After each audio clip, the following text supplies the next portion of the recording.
start the next session, which is it's going to be very informative. I'm really looking forward to it. And I would like to call up our first speaker, Matthias Guckenberger, my great friend, and just had a meeting at Estro and flew down here all the way for us. So we're very pleased for that.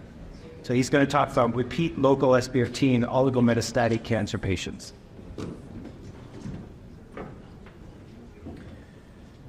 Good afternoon, everyone. Thanks, Arjun, for the kind invitation, also for the kind introduction. Looking forward to have an exchange here between our society here, Estro, and our SRS friends and colleagues.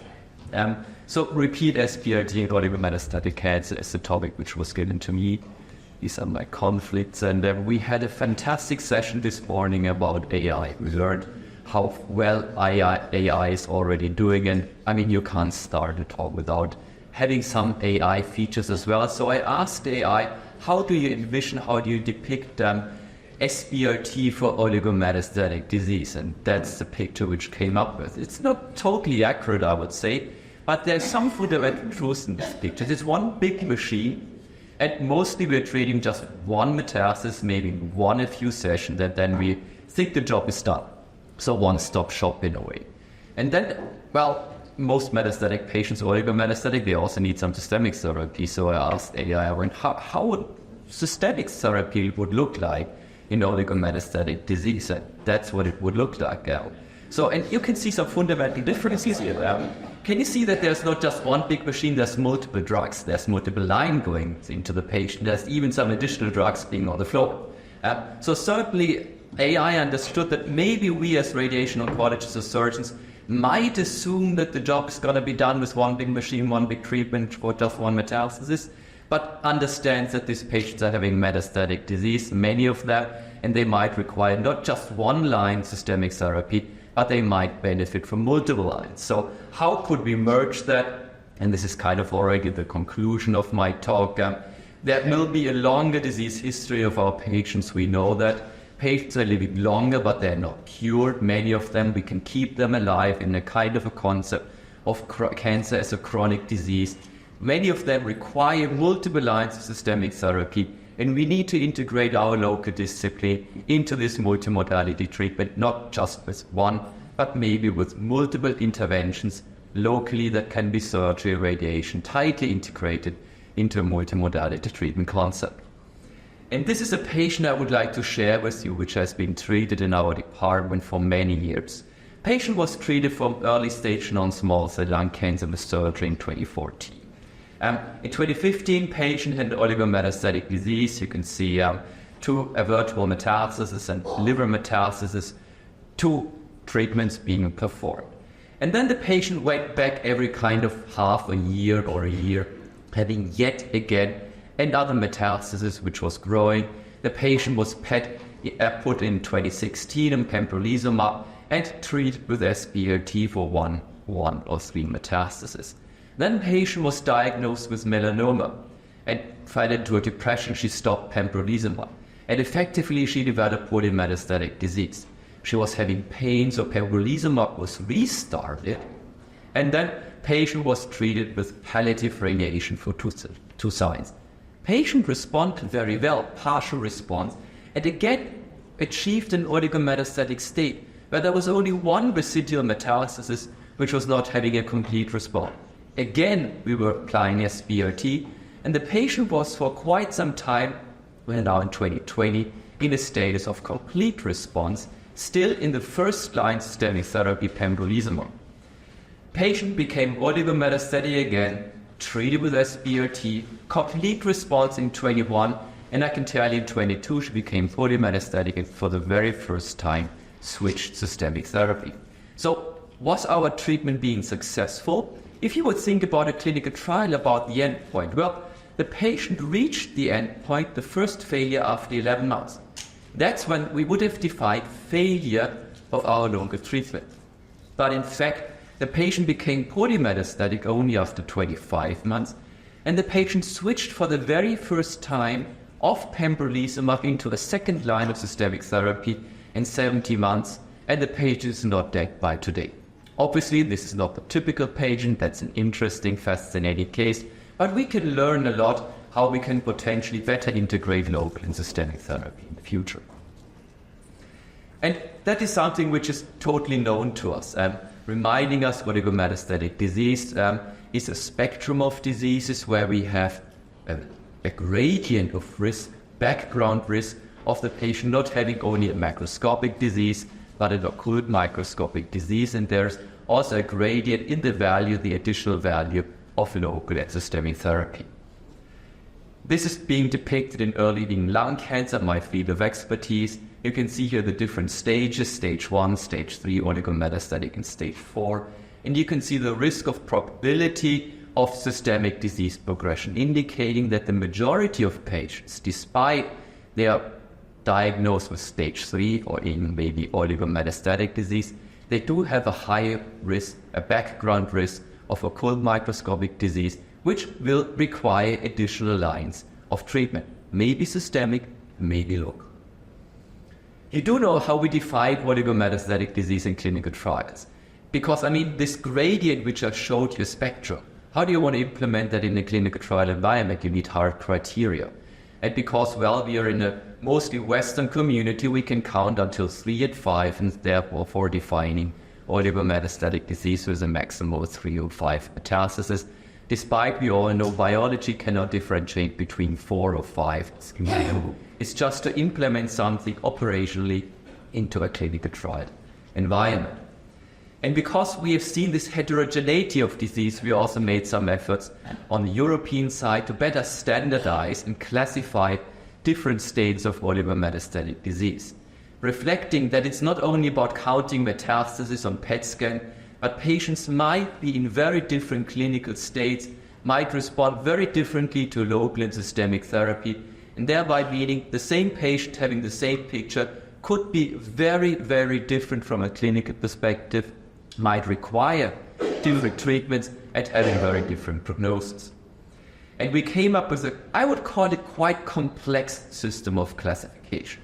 In total, we defined 3 upper levels: de novo oligometastatic, repeat, the topic of my talk, being defined as a patient having had local interventions before, and induced oligometastatic disease, meaning patient was polymetastatic, responded to systemic therapy, and then only reached an oligometastatic state.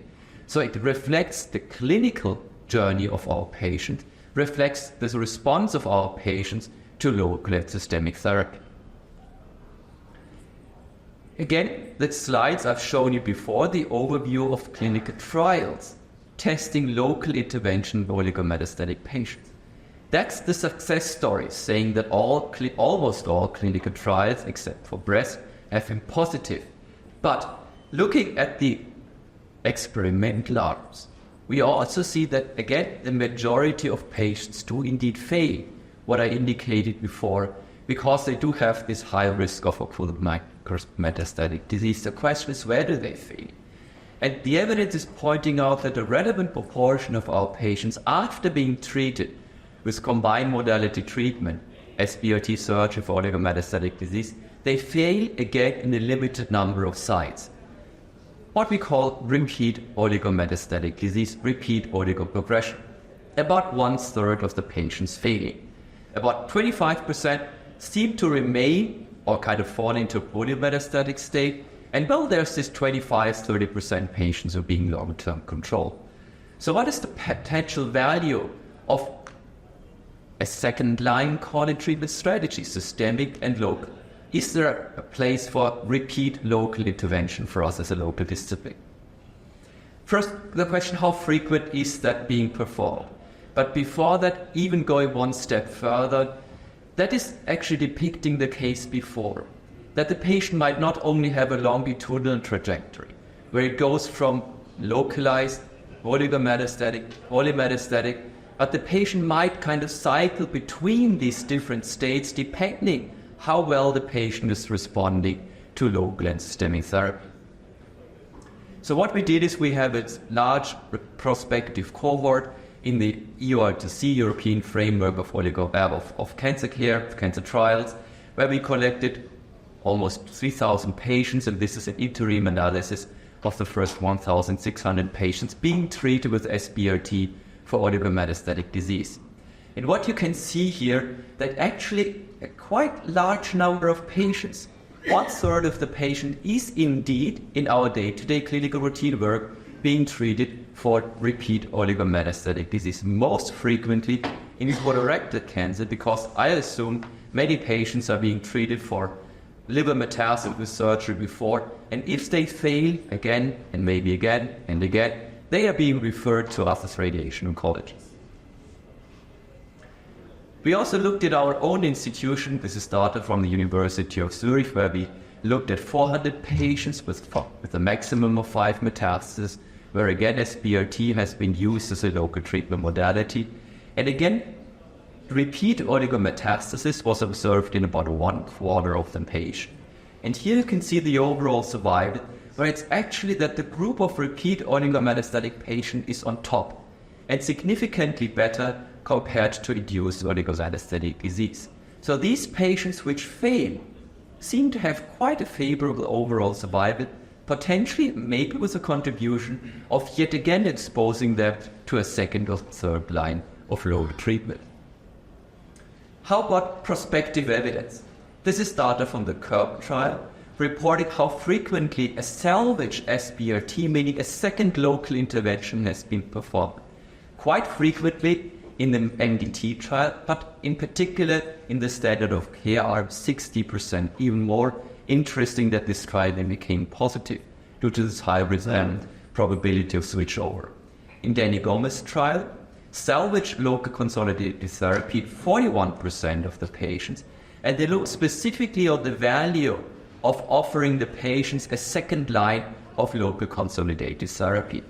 And the hazard ratio for overall survival was positive. We know that for the first intervention, the first local treatment, but it was also positive for a second local intervention at the time of oligorecurrence and oligoprogression, giving us at least some confirmation that the treatment is safe and maybe also effective in a second and maybe third line environment. This is again data from our institution in Zurich, where we looked at patients having had multiple interventions using SBRT for oligometastatic cases. And you can see a very different pattern in terms of progression-free survival and overall survival. So patients only treated once were having a better progression-free survival. And I mean, patients who are treated multiple times, they have a worse progression-free survival by definition. But in terms of overall survival, it was the opposite. So the patients who had multiple interventions seemed to have maybe more indolent disease.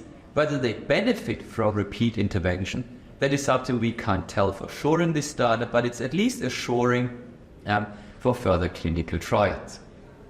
Is that new to radiation oncology? Of course it's not. You can't read this data, you should. It's just a collection of data from surgical series where patients with colorectal liver metastasis have been treated for multiple times using colorectal liver surgery. And the literature is not 100% clear, but there's at least some indication that some studies proposing that patients do indeed benefit from repetitive local interventions. Maybe this is an opportunity for us because we all know about the complication rate. Certainly doesn't become smaller after multiple surgical interventions.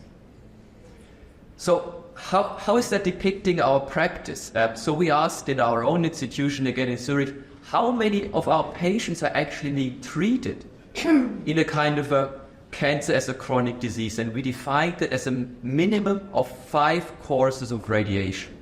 And that was super rare in the beginning of the 2011 individual cases. And this number of patients which are coming again and again and again to our department with yet again an oligoprogression seems to increase quite dramatically. And it's becoming also quite difficult to follow up these patients, to register all these planes, all these images, to understand what has happened in the past and to prospectively play how yet another line of systemic therapy, another line of local treatment can be safely integrated into these long and complex disease journeys. Which brings me to the last point: how do we define success and failure? Almost all clinical trials in the field of oligometastatic disease have defined progression-free survival as the primary endpoint. And this is not coming from a local discipline. Obviously, this is coming from systemic therapy where we have RECIST criteria. So illustration, baseline, systemic therapy, there's one lesion being growing, defined as progressive disease, and then in the case you have a resistance development and you switch your systemic therapy. How is that an oligometastatic disease? I mean, this patient having 3 metastases at baseline, being treated locally, and then the patient might return 2 or 3 years later with 1 additional metastasis. Is that failure of our local treatment strategy? Or is it successfully that the patient is still not progressing to an polymetastatic state, that the patient is still having a very low tumor burden? So maybe we need to better define more appropriate endpoints than just progression-free survival if we want to better evaluate the true value of our local treatment intervention. And that is what we are currently doing, again in the framework of EORTC and ESTRA, where we have initiated a multi-stakeholder approach involving all disciplines, different cancer sites, involving patient representatives, to search for alternative clinical trial endpoints in oligometastatic cancer trials. You can see here the process, and this project is being under the leadership of Joachim Witter from the Vienna University Hospital. With that, I would like to come to my conclusions. Oligometastatic disease, it's by definition associated with a high risk of occurrent distant metastasis, which puts many patients at high risk of failure, many of them being localized in a low metastatic volume again, proposing that these patients might be yet again candidates for a second or for multiple line interventions. Strategies, better diagnostics, will never kind of get rid of this problem completely, but will support us, of course. More effective systemic therapy, repeated multiple times metastasis-directed therapy, and mostly we need better endpoints and we need more clinical and preclinical research. Thanks, looking forward to discussion. Maybe some words of thanks to the ISRS. We are starting a growing interaction, growing collaboration between our societies of ESTRA and ISRS, in particular in the field of guidelines, where 2 joint guidelines have been initiated under the leadership of Arjun and our team. So looking forward to this collaboration and a journey together for the sake of our patients and our treatment. Thank you. Thank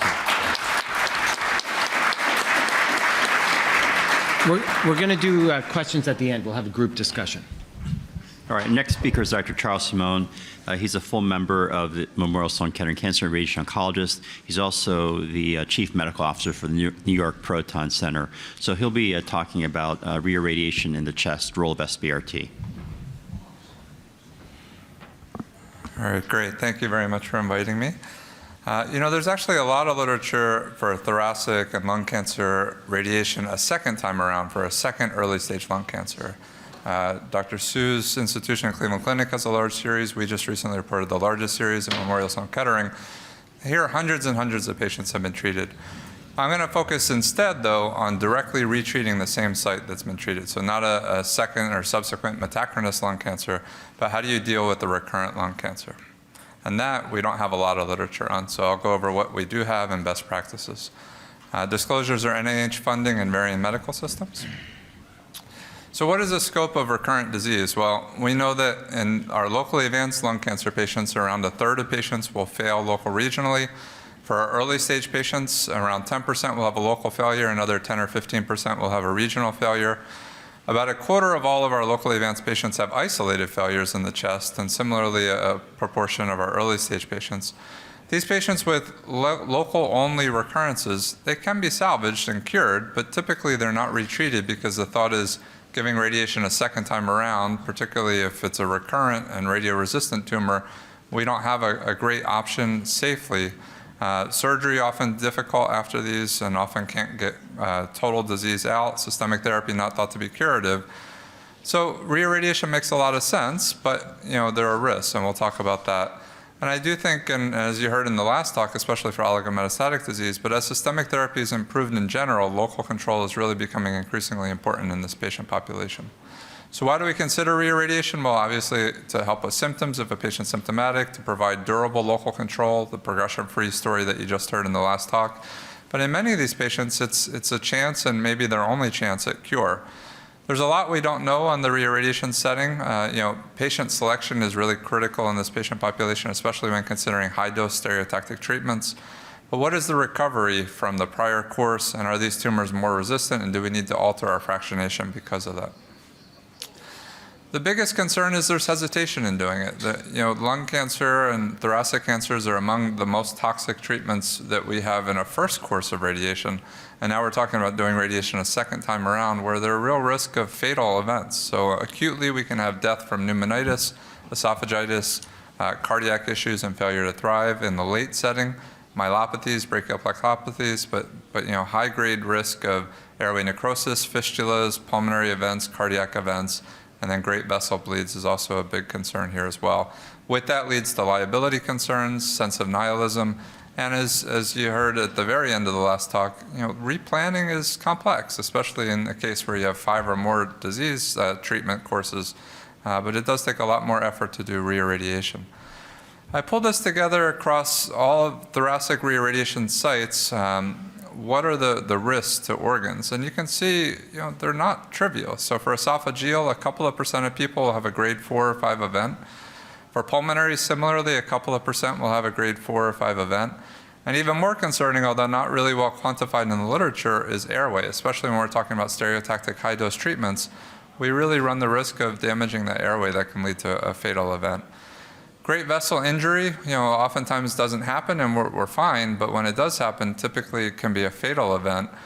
Some series have reported as high as double-digit % chance of having a high-grade complication to the vessel with reirradiation in the chest. And then chest wall complications can happen, although typically manageable. Brachial plexopathies and cardiac, not well defined in the reirradiation setting, but we're recognizing is increasingly important in the definitive setting. What are factors associated with getting those toxicities? Well, volume size. The smaller and more peripheral, the safer it is, location being a second one. The time interval, so typically greater than 6 months safer, years even safer still, but in the few-month range seems to be more risky in the literature. Not a lot of literature in thoracic reirradiation to short intervals like that, though. Toxicity to the prior course can predict second course toxicity, pulmonary function, concurrent systemic therapies, and then dosimetric factors as well. So how can we do it a little safer? Well, certainly identify these recurrences as early as you can. Use advanced imaging, whether they're biomarkers and other things. We typically are just treating a very tight area in the reirradiation setting, so not elective treatments, not big margins. We're really using a stereotactic type treatment, even if you're not doing a true 5 or fewer fraction regimen. And then certainly conformal and advanced radiation modalities are helpful for us. So there are 2 real populations that we can think about of using SBRT and stereotactic treatments in for our recurrent patients. One is an early stage patient with a lung recurrence. What are the options? If a patient has a parenchymal lung lesion, they've failed a first course of SBRT, what do we do? Well, the best answer is surgery, but unfortunately, most of these patients got radiation the first time around because they were inoperable medically and didn't have a great option from a surgical standpoint. Chemoradiation could be done. That's a lot for a patient to go through. 6 weeks of radiation with concurrent chemotherapy for a small parenchymal lesion sometimes is a bit overkill. Plus, many of these patients who are medically inoperable in the first place are not good candidates for concurrent chemoradiation. Systemic therapy, again, not thought to be curative. So repeat SBRT really is oftentimes the best option in this patient population.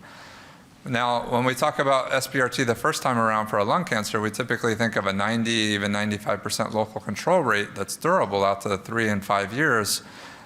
We typically, if you look at the literature, it's not that high in the recurrent setting, but it's still around 70 to 75%. So most of these patients will have durable control after SBRT, but you can't tell a patient you're going to have a 90% plus cure rate. The one thing I'll say is, and not always safe to do, best kind of principles is to escalate the dose of radiation in the second course. So for instance, if you gave 10 gray times 5 for the first course, giving 18 times 3 or 12.5 times 4 or 12 times 5, something to escalate the biological effective dose to try to overcome that resistance. The second population is if you have a nodal recurrence, and particularly if you've had already radiation in the mediastinum. How do you address that? Well, most of the literature is using conventional fractionation, which makes sense. Probably they were treated with conventional fractionation the first time, and so they would be a candidate the second time, maybe with concurrent systemic therapy. Hyperfractionation could be considered, and that potentially can reduce late complications, but may have an uphill battle at overcoming a radioresistant tumor. So SBRT, again, could have a role. Certainly is the most effective approach at overcoming radioresistance by ablating a tumor as opposed to trying to work on double-stranded DNA breaks. But there's not a lot of literature for using SBRT in this setting. Really, it's more for peripheral recurrences.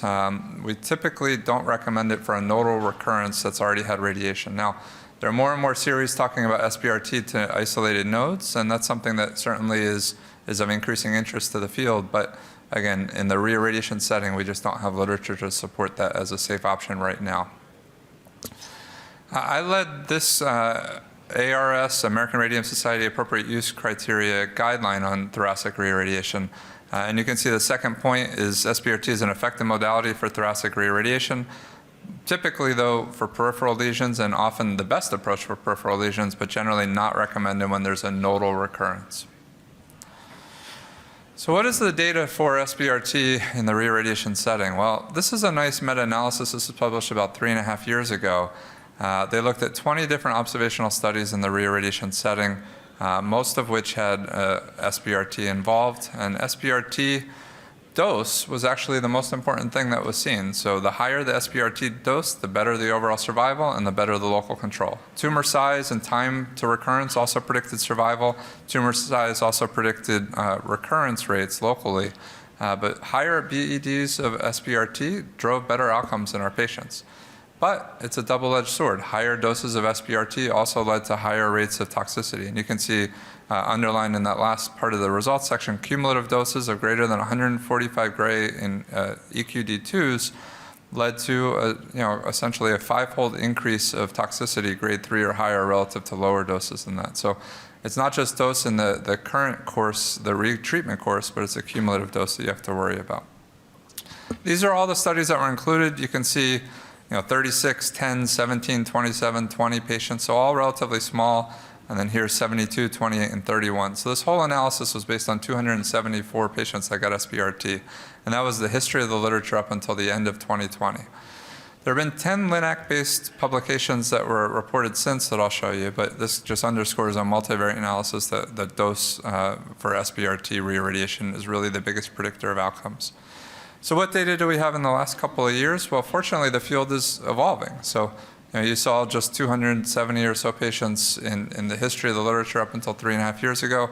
We have that many patients now in the last few years. Just going quickly over the newer publications, a 44-patient series over 6 years. SBRT reirradiation led to relatively low toxicity rates, only 2 pulmonary complications, grade 3 or higher. Another 44-patient series treated to pretty high doses, a biological effective dose of 100 gray, which is what we typically think of as curative in the definitive setting. There they had about a median follow-up of 4 years and had a local control rate of 91%. So it gets to the fact that most of the series, the lower local control is based on people being more timid with reirradiation, but you may not need to be. If you can treat to a high enough dose, you can control these tumors long-term, 91% at 4 years. Here, the toxicity, reasonable, although 1 patient had a grade 5 event. 20-patient series in clinical lung cancer. This was using 10-fraction SBRT, relatively high biological effective dose, and had reasonably good early outcomes. They did have 2 grade 5 events related to bleed. The authors thought were related to tumor progression, but certainly something to be careful of and really do constrain the vessels. Another report from the German Society of Radiation Oncology pulled 8 centers together. It took 8 centers over 11 years to get just 27 patients. And here the local control is 70%, so about the number that I quoted in the beginning. A couple other series, one just of 5 patients, another of 20 patients. And again, local controls typically in the 80, even higher percentage if you can do it safely. And toxicities seem to be relatively manageable.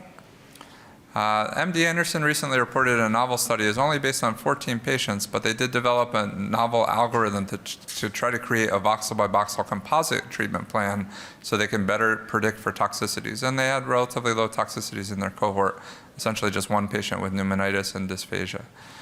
Another study of 20 patients here at a median of 1.5 years had 2-year local control of 95%. Again, they treated to relatively high doses with CyberKnife.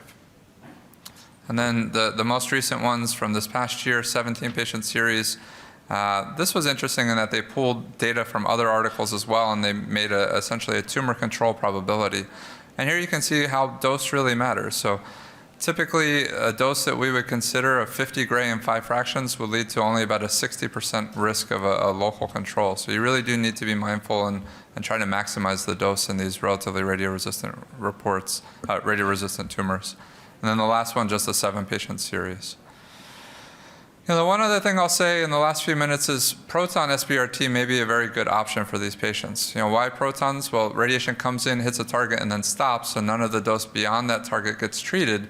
That may be particularly good in the re-irradiation setting where some of the normal tissues were already maxed out. So for instance, you have a lesion approaching the hilum, we can send radiation and hit that target before the dose gets into the mediastinum. So the esophagus, the great vessels, some of the airway gets avoided, and that can allow better ability to dose escalate in the re-irradiation setting. We actually did a consensus expert evaluation of it and looked at protons versus other modalities, and it looked like in the re-irradiation setting, protons may be the best option. And similarly, in a systematic review, the quality of life and toxicity was lower with proton re-irradiation. It can help reduce toxicity, it can allow for dose escalation, but there may also be some immune benefits with proton therapy. And then the other nice thing for much of the audience that isn't aware, proton therapy is since it's a heavy charged particle, it actually has more tumor kill per unit track length of dose. So that may be particularly helpful in these radioresistant tumors where they've come back after a first high dose of SBRT, maybe proton therapy can overcome that radioresistance a little bit better. MD Anderson was the first to look at this now a decade ago. Over 100 patients that were treated, some with conventional and some with proton, SBRT, and conventional fractionation, relative hodgepodge of patients. But they treated to pretty high doses. Just in the second course alone, they gave up to 155 gray in EQD2s, did it relatively safely, and again, when we looked at multivariate analysis on overall survival, higher re-irradiation dose led to better survival. We actually did a comparison of all modalities, IMRT, 3D conformal VMAT, CyberKnife, tomotherapy, double scattering protons, and intensity modulated protons to try to see in the re-irradiation setting, especially with stereotactic thoughts, what would be the best approach. And it looked like all of the advanced modalities can lead to better doses to the target, IMRT, VMAT, CyberKnife, tomotherapy, and IMPT, but intensity modulated protons led to lower doses to normal structures relative to the other modalities. Most of the data with proton therapy in the re-irradiation setting has been with conventional fractionation. I do want to highlight, this is a study we just had published in the Red Journal for Radiation Oncology this last month. This is combining proton re-irradiation with pembrolizumab. Why this is interesting is, one, it led to better survival than we've seen with re-irradiation alone, especially if there were several cycles of pembrolizumab given. You can see that on the right, the survival curves separate pretty widely if you gave 3 or more cycles of pembrolizumab. And then we just recently reported our experience of doing proton SBRT re-irradiation. This was a very high-risk patient population, 27 patients, 29 tumors, about half were treated for re-irradiation.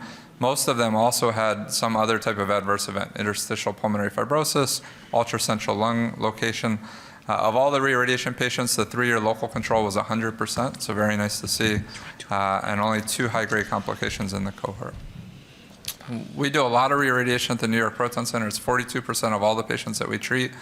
So we do have a prospective clinical trial that you can see here that we're looking at for high-dose re-irradiation to our patients, really looking at toxicity to our patients.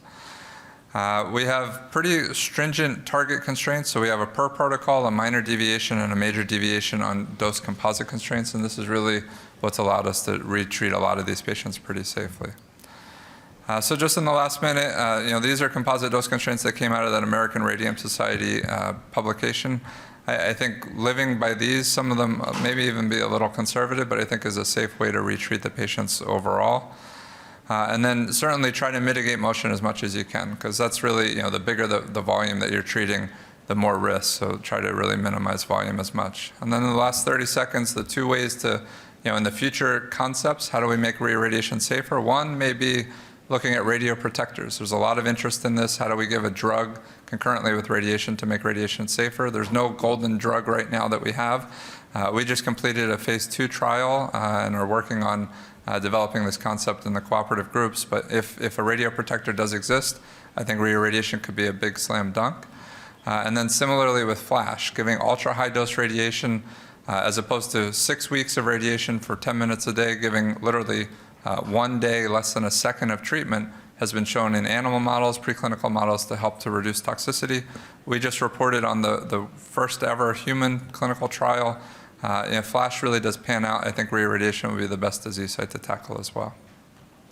And this meeting is very timely because in a couple of days, the RECOG meeting focusing on reirradiation and how to make it safer will be happening in Ann Arbor. So in conclusion, as systemic therapies improve, local control is increasingly important. We're seeing a lot of isolated local regional failures. We can cure these patients if we do it well, but certainly we have to worry about toxicity in that patient population. But when we do deliver reirradiation, especially with stereotactic approaches, we have better outcomes than if they were getting systemic therapy alone. We really can cure some of these patients. We have to track the toxicities. We want to use the most conformal approaches, whether it's proton or otherwise, to do it, to try to minimize toxicities. But I encourage groups, you see how little there is in the literature, please report on your experiences so we can understand what really the best dose composite constraints there are for these patients. Thank you. That's great, thank you. All right, our next speaker is Dr. David Horowitz. He's an assistant professor of radiation oncology at Columbia Irvine Medical Center, University Medical Center, and he'll be talking about reirradiation for hepatic and pancreatic tumors. David? Thank you very much. I really appreciate the opportunity to be here today. I have no disclosures. I just broadly want to outline what we're going to be discussing today. I want to speak very briefly about issues with gastrointestinal reirradiation. I think it's a particularly challenging anatomic site to treat in the upper abdomen. And then I'll focus particularly on the problem of locally progressive and recurrent pancreatic cancer and touch on reirradiation for hepatobiliary tumors. So I just want to start really with a statement of humility. There are really limited data to guide what we're doing for reirradiation for GI cancers. We don't have strong systematic reviews to guide us. As Dr. Simone mentioned, we're really talking about a lot of single institution, single digit, low double digit numbers of patients. And specifically to the point of potential proton irradiation, looking at systematic reviews across all GI sites, we're talking about very limited numbers of studies. And when you look at pancreas, just one study that's relevant and 2 studies for liver tumors. And so we're in a not data-free zone, but a data-light zone. And we really do need more reports to help guide what we're doing. And so I just want to start presenting a case of a locally recurrent pancreatic cancer. This is a 76-year-old woman. She had resected pancreatic ductal adenocarcinoma. She had multiple positive lymph nodes and a very close posterior margin at the time of surgery. She received adjuvant chemotherapy with modified FOLFIRINOX, and then due to the close margin, received adjuvant chemoradiation with standard fractionation 50.4 gray with concurrent capecitabine. A little more than a year after completing therapy, she came back with really severe and debilitating abdominal pain. She was found to have about a 2.5 by 2 centimeter mass at the root of the mesentery and was restarted on systemic chemotherapy with gemcitabine and nab-paclitaxel. Unfortunately, she locally progressed through that without developing other sites of metastatic disease. And so the question was raised whether anything could be done to actually improve her symptoms and improve local control of her disease.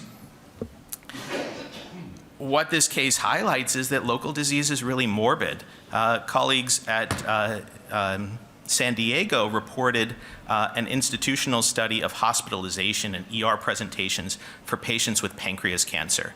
And very interestingly, what they showed is that these patients across the disease spectrum, the reason that they're coming to the hospital, the reason that they go to the ER and get hospitalized is because of local symptoms in the majority of cases, pain, jaundice, nausea, and vomiting, more than symptoms caused by their metastatic disease. And we also know that local disease itself can cause death. From the Johns Hopkins group, they did a rapid autopsy series that demonstrated that about a third of patients with PDAC died with locally destructive disease, and that 12% of the patients who died had no evidence of metastatic disease at the time of death. As you can see, this is an example in figure A, really locally invasive and destructive primary tumor encasing the duodenum. You can also see the spectrum of locally progressive disease in the setting of a couple of liver metastases. And then, of course, you can also see widely metastatic disease.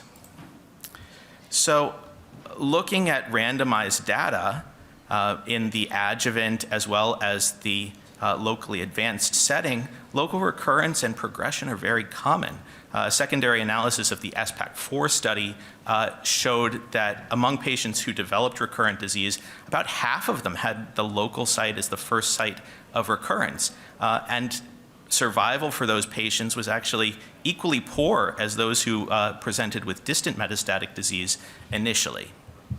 On the PRODIGE adjuvant trial looking at FOLFIRINOX versus gemcitabine, among the patients who were treated with the winning arm, FOLFIRINOX, about a quarter of them had local disease as the first site of recurrence. And then in the locally advanced setting, patients who had chemoradiation still had about a 33% chance of local progression versus almost half for chemotherapy alone. But still, a third of patients who are progressing after conventionally fractionated chemoradiation. And so what can you do about this?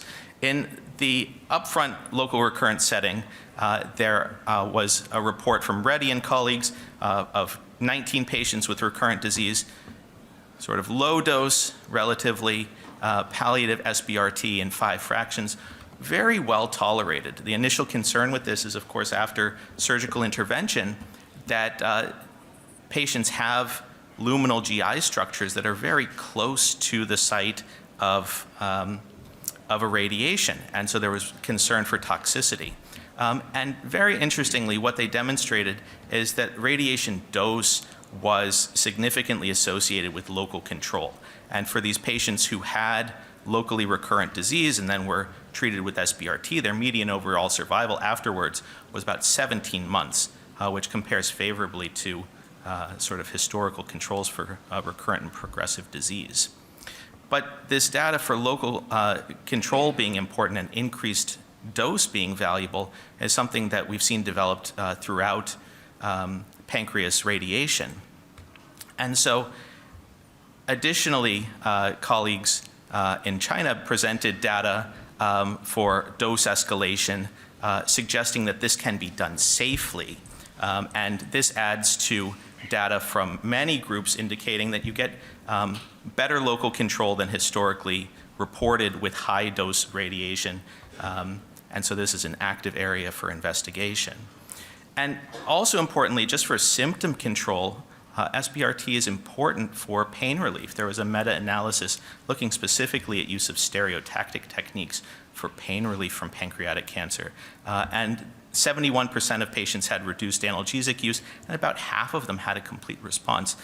So from a purely symptom control standpoint, this can be a valuable technique. Specifically for patients who have already received radiation, again, small numbers that we have to report on, but a group at Hopkins at the time reported on 18 patients with recurrent disease after a previous conventionally fractionated course of RT. They got 25 gray in 5 fractions.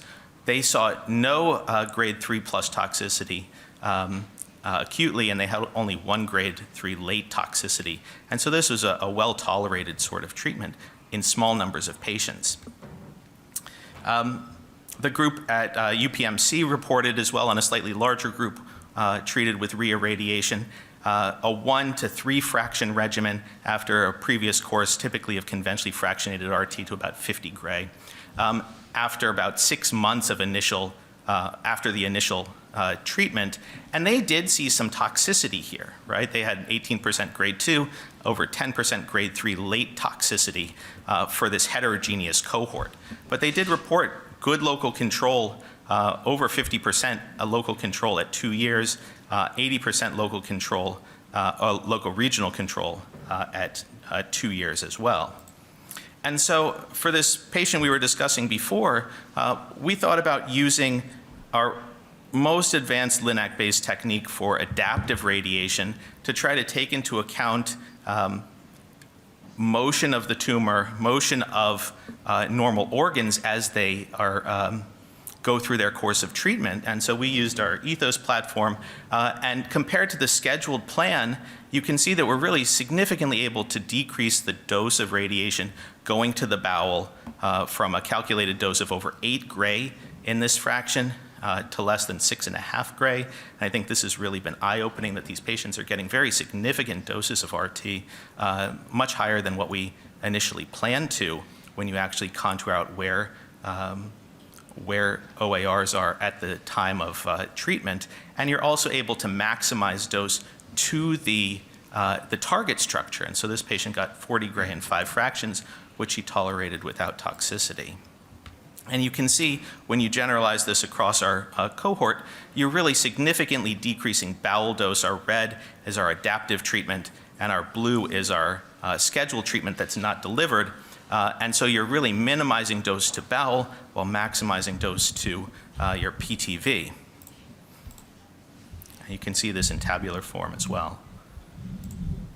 And so I think that that's an area where adaptive radiation, potentially MRI-guided radiation, can really be an area that we can start to push around very sensitive normal organs like the bowel, like the stomach. And I want to change gears for the next couple of minutes, thinking about one of the areas where we're growing as a field most actively, which is treatment of liver tumors. And I think that understanding that these tumors tend to recur, whether locally at the original site or at distant liver sites, really should inform how we approach these patients. And recognizing that we play in a sandbox with a lot of other different techniques and technologies, including surgery, percutaneous interventions, TACE, radioembolization, and then SBRT, which has rapidly been showing efficacy with multiple guidelines supporting its use. And we all know the results of the RTOG 1112 trial showing superiority of the addition of radiation to sorafenib for these patients with hepatocellular carcinoma. And I think it's important as we develop literature for this to differentiate between true local progression where your treatment didn't work versus distant intrahepatic progression at another site. And multiple series across the different modalities demonstrate that there's a 40 to 60 plus % intrahepatic recurrence rate after a local therapy. Patients have resections, they recur at other spots in the liver. Patients have TACE, they recur either locally or at other spots of the liver. It's the same issue with radiotherapy as well. Now, complicating matters for treatment of the liver is that we're not the only ones who are giving radiation. External beam RT isn't all there is. Y90 radioembolization has very rapid uptake despite a couple of negative randomized trials. It's used broadly for both primary liver tumors as well as metastatic tumors, and there are a few institutional retrospective studies that demonstrate safety of SBRT after Y90.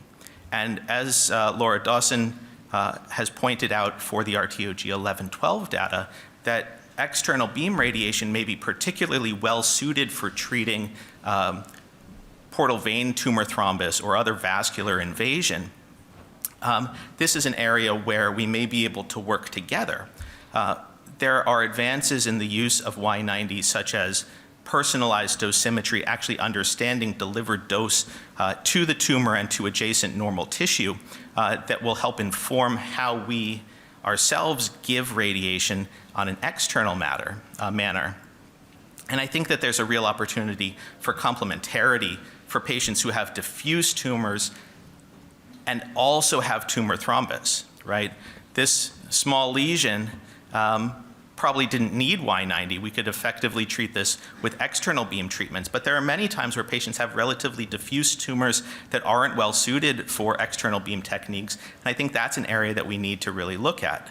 And just looking at preservation of Child-Pugh scores, this is something that has been demonstrated over a relatively short follow-up of about a year. And so this is the workflow that has been proposed, starting with a Y90 first approach, and then allowing for recovery. This is always a question of how long these patients should go between a Y90 treatment and an external beam treatment, and what is proposed is a 1 to 3 month period to show some radiographic response or stability, as well as